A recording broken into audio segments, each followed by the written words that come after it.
एक जंगल में दो चिड़िया रहा करती थी। वो चिड़िया आपस में ही दोस्त थी। वो काफी अच्छे दोस्त थे। तो चलो सुनते हैं उनकी कहानी। अरे गोलू, बहुत गर्मी हो रही है, क्या करे, गर्मियों के दिन जो चल रहे हैं। मैं सोच रहा हूँ कि एक एसी ही खरीद लूं ताकि गर्मियों के दिन आसानी से गुजर जाए। तभी गोलू कहता है, अरे हाँ दोस्त, मुझे भी बहुत गर्मी लग रही है। चलो मैं मेरे मालिक से एसी के लिए एडवांस पैसे मांग लेता हूँ। शायद वो हम पे रहम खा के हमसे पैसे दे दे हमें। तुम क्या सोचते हो? और कबूतर वहां से चला जाता है अपने मालिक से एडवांस में पैसे मांगने के लिए। उन्हें गर्मियाँ भी तो चल रही थी। कबूतर का मालिक काफी कंजूस था। वो कबूतर के पैसे भी नहीं देता था कमाई के। हमेशा देर लगा था सैलरी देने में। तभी कबूतर अपने मालिक से कहता है, सर जी, आप मुझे पैसे दोगे? तभी मालिक कहते हैं, किस चीज के पैसे चाहिए तुम्हें? और तुम्हें अभी तो मैंने सैलरी दी थी और फिर से आ गए तुम मुझे पैसे मांगने। तुम्हारा चल क्या रहा है? तभी कबूतर कहता है, ऐसा नहीं है सर जी, मुझे वो एसी लेना है अपने दोस्त के लिए। वो घर से काम करता है। मैं आपसे एडवांस में पैसे लेने आया हूँ। आप मेरे पगार में से यानी मेरे सैलरी में से कट कर लेना। तभी सेठ जी कहते हैं, अरे मैंने अभी तुम्हें पैसे दिए हैं, अभी मैं नहीं दूंगा।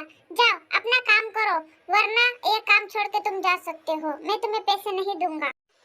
निराश होकर कबूतर अपने घर लौट जाता है। अपने दोस्त के लिए काफी दुखी था वो। तभी वो घर आ जाता है। अपने दोस्त को पसीने से भीगा हुआ कबूतर काफी नाराज रहता है।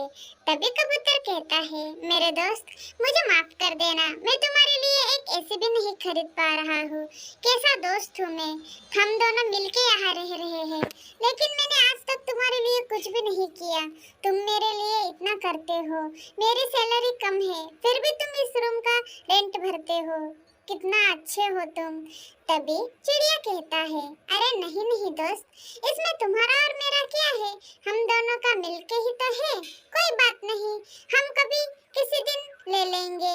अभी हमें ऐसी ही गर्मियाँ हैं तो एक छोटा सा फैन ही ले लेंगे, ठीक है? अगले साल ले लेंगे ऐसी पैसे जमा करके।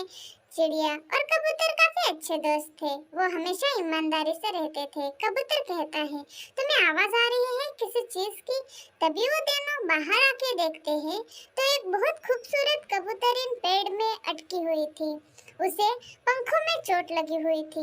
वो कहती है, दोस्तों, मेरे पंखों में चोट लगी है, क्या तुम मेरी मदद करना चाहोगे? मैं एक जादुई कबूतरीन हूँ। मैं तुम्हारी हर एक इच्छा को पूरी कर सकती हूँ जो तुम चाहते हो, लेकिन आपको पहले मेरी हेल्प करनी पड़ेगी, तभी मैं आपकी इच्छाएं पूरी कर सकती हूँ। समझ गए? तभी चिड़िया कहता है, हाँ हाँ क्यों नहीं कबूतरीन, हम तुम्हें अच्छे से हेल्प देंगे। तुम्हारे पंखों को भी हम ठीक कर देंगे। तभी कबूतर कहता है, हाँ हाँ कबूतरीन, आप बिल्कुल भी चिंता मत करिए। आप हमारे साथ हमारे घर चलिए ताकि आपका अच्छे से इलाज हो सके। तभी कबूतरीन कहती है, ठीक है दोस्तों, मुझे एक अपने पीठ पे बिठा लो, मैं उड़ नहीं पाऊंगी। तभी तीनों में से कबूतर और कबूतरीन को अपने पीठ पे बिठा लेता है।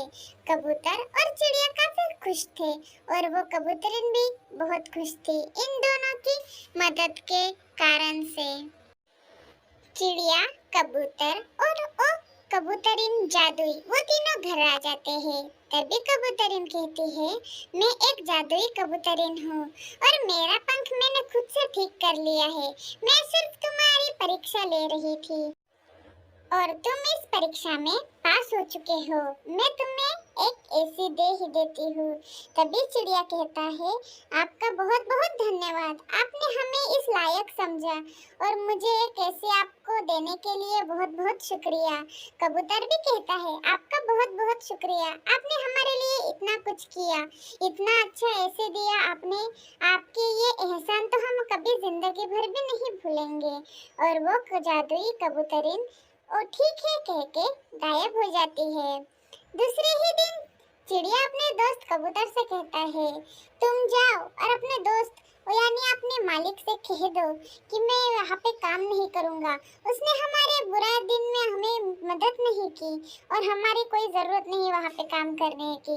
तभी कबूतर कहता है, तुम सही कह रहे हो मेरे दोस्त, मैं अब भी जाता हूँ और उसे काम के लिए मना कर देता हूँ। मैं कहीं और काम ढूंढ लूँगा, तुम चिंता मत करना। उसने हमारे लिए पैसे नहीं दिए एसी लेने के लिए और वो हमेशा हमसे फोकट में ही काम करके लेता है, वो कभी सैलरी टाइम पे नहीं देता। दूसरे ही दिन कबूतर अपने मालिक के घर चला जाता है। मालिक कबूतर को अपने पास आते ही देख काफी चिंता में आ जाते हैं। उन्हें लगता है ये फिर से पैसे मांगने तो नहीं आया। तभी कबूतर कहता है, सेठ जी मुझे आपसे एक बात कहनी है, मैं क्या वो बात आपसे बोल दूं? कबूतर की ये बात सुन के वो सेठ जी कहते हैं, तुमसे मैंने पहले ही कहा है कि मेरे पास अभी पैसे नहीं है, तुम अभी लौट जाओ, मैं तुम्हें बार बार पैसे नहीं दे सकता, तुम समझ रहे हो ना?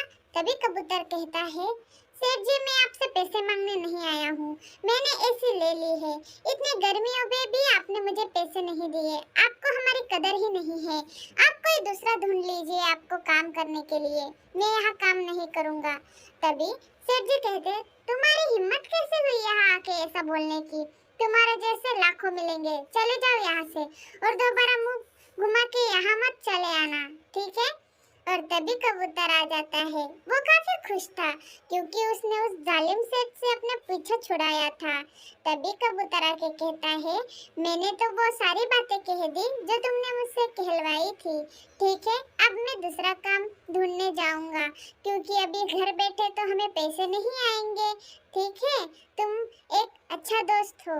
और वो सेठ देखो गर्मियों में भी हमसे इतना काम करवा रहा था और जब मैंने पैसे मांगे तो उसने दिए नहीं।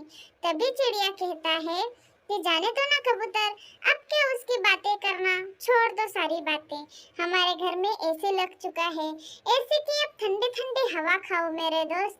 उस जादुई कबूतरी ने तो हमारी इच्छा ही पूरी कर दी, उसने तो हमें जैसे भगवान ने ही हमारे लिए भेजा था।